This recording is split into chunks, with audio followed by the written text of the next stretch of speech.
ika-25 ng Agosto, taong 1977. Laki kong pagtataka kung bakit kay daming tao sa isang dako sa aming baryo.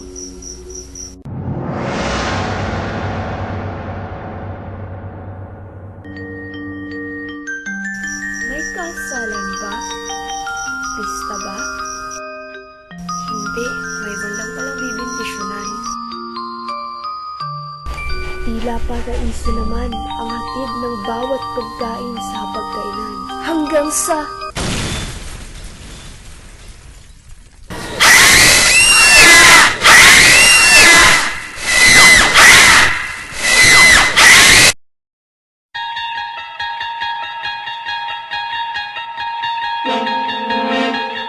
Esposado, Maria Clara! Hali kayo, tulungan natin ang kawawang bangkay na to. Sino nga ba naman ang makapag-iisip na ang isang kaysayang pagdiriwang sa isang iglap ay mauwi sa kamatayan?